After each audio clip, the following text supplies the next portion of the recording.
Hi guys, welcome to LUKS YouTube channel. My name is Ram Mishra and I am your online instructor. So what's in this video? In this video I will tell you how to work with LUKS disk encryption in rhel8. So guys, let's begin the topic. But before start the last session, we have to understand few points, which is what is LUKS and their use cases. So LUKS means LUKS stand for Linux Unified Key Setup. Basically it's used for encryption purpose. We can encrypt any device and partition with LUKS utility. Okay, so let's begin the lab session. Guys, this is my Linux terminal console and currently I am using rhel8. So I'll show you with host name. This is my server under example.com and currently I am using Red Hat release version, that is 8.0. So for LUKS encryption we have to follow a few steps. Step number 1 is to create the partition on hard drive. So for this I run the command partition-l. So it shows me that my hard drive is dev-sda and I have already 3 partitions. So now let's make one more partition for the LUKS encryption. So for this I run the command parted dev, select my hard drive, that is sda, and I say print free unit, I said go with GB. So using this command I want to just show how much free space we have. So currently it shows me that I have 3 GB free space available in my hand, and so let's make a new partition with the available space.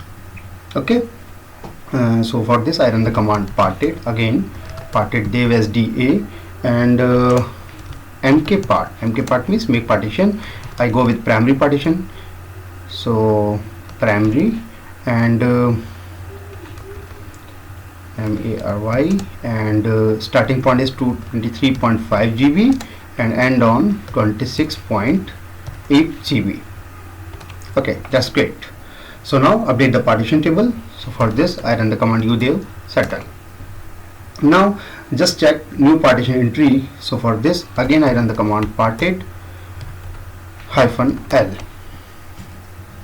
Okay, it shows me my new partition, which is partition number 4, and it is ready for LUKS encryption. So this is the first step we have completed successfully. Okay, now second step is to format the partition with LUKS utility to set up an encryption process. But before moving to the next, firstly we have to verify the LUKS utility is available or not. So for this I run the command rpm query and crypt setup. Okay, so the package is already installed. If the package is not installed, you can use yum install and the package name. So crypt setup package provide the crypt setup command, which will we will use to configure the encryption process.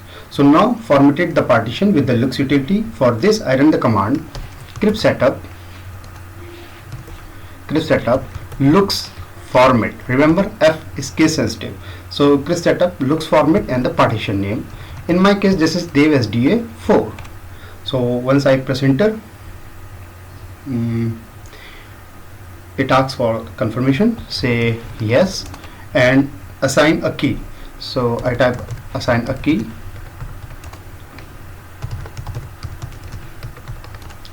right, I assign it.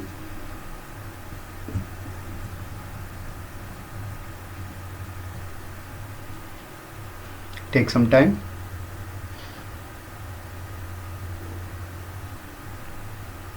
Okay, so the task done successfully.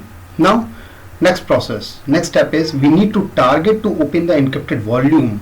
So for this I used a mapper name like Ram, and it is used as my target, but this target can be named anything. So the command is crypt setup LUKS open, and the partition name is dev sda 4 and the mapper name. So I'm using Ram, you can use anyone. Give the key.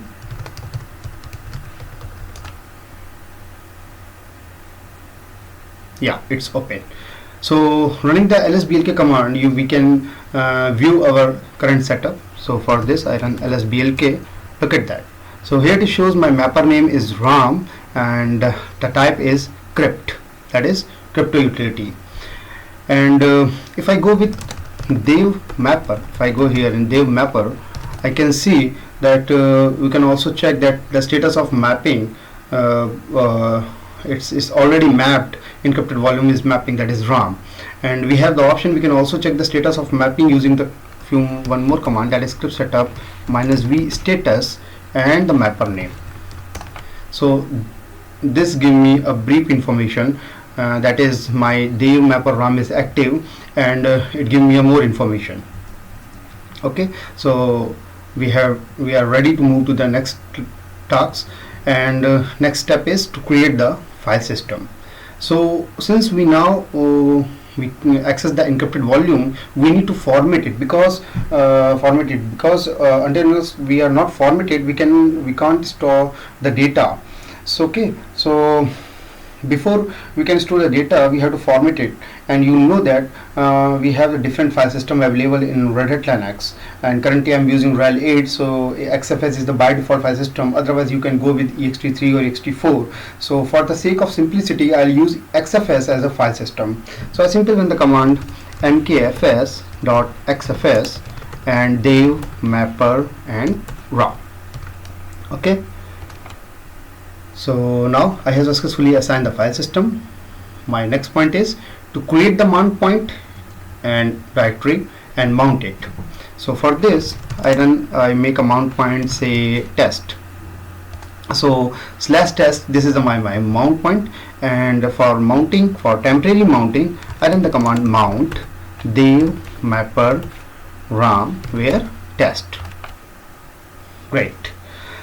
So we can check the detail with df-h command also, and I can use capital T for file system type. Look at that, it shows me that 3.1 GB total size and available is 3.1, total use is 55 MB, and it's mounted in /test. So here it clearly mentioned that dev mapper RAM is mounted on /test. Okay, so now I'll go on the test and make some file for the testing purpose. So I say touch, I just make some blank file 1 to file 10.txt. Great. Now suppose you didn't want to use this partition. So for this, firstly you have to be unmounted, and then do not forget to close the partition. So I unmount and I run the command script setup LUKS close and a mapper name. So now unless you didn't open it with the key, no one can mount it. So it's totally secure. So again, if you wanna use or remount the encrypt partition, you have to give the same command like earlier we have setup LUKS open dev as da4 mapper name, give the key Linux, and then after we can use mount command, mount dev mapper red hat RAM and where test, and you can access your data. Okay, if you don't want to use it, you can unmount, but remember this is a temporary. Now our final point is how to make it permanent mount, so that it will be available across the next reboot, or I didn't want to mount it manually again and again. So for this we have to make a key file which store our keys and which is used for the permanent mounting, and then we add this key to the script setup utility. Okay, so first of all I'll make a key file. So I make a blank file, touch on temp location, you can make it anywhere as your choice. So I say testing. So this is just a blank file. Now run the command LUKS add key for adding the key into the file. So I run the command script setup LUKS add key, partition name is dev as da4, and where you have to wanna add the key in testing. So give the key, I assign the key,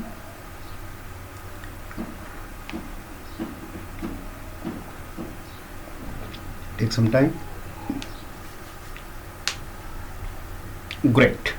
So for permanent mounting of my LUKS partition, we need to configure two important files. First one is /etc cryptab, this one, etc cryptab file. So this is a configuration file for the encrypted block device.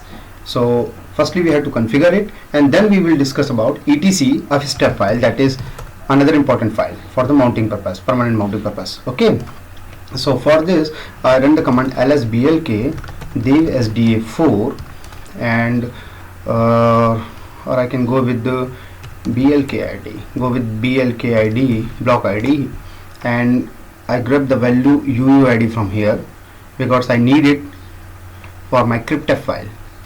So I just simply copy and open etc cryptf file, which is by default blank. First of all, mention your mapper name.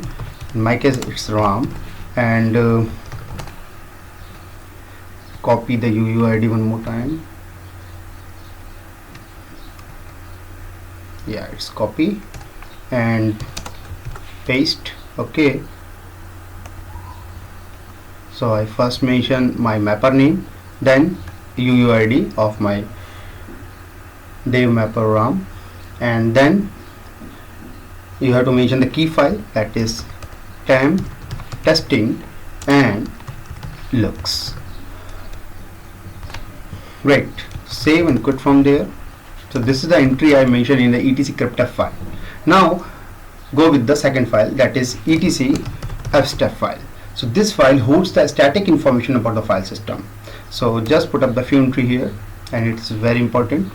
Say dev mapper Ram, and where you want to mount, insert test directory, file system is xfs, and go with the defaults. Save and quit. So if I want to show the last line of etc step file, look at that, dev mapper Ram mounted in /test xfs file system, go with the default condition. Okay, so finally we have just added the entry on both file, and we can test to see if auto mount works without rebooting the machine. We have the option mount -a. Otherwise you can reboot your machine and then you can check it. So if I go with the test, yeah, I got it, and we can also see the detail from df-th. It's mounted. So guys, this is how LUKS utility works, and hopefully you enjoyed. And finally, this is the end of this topic, and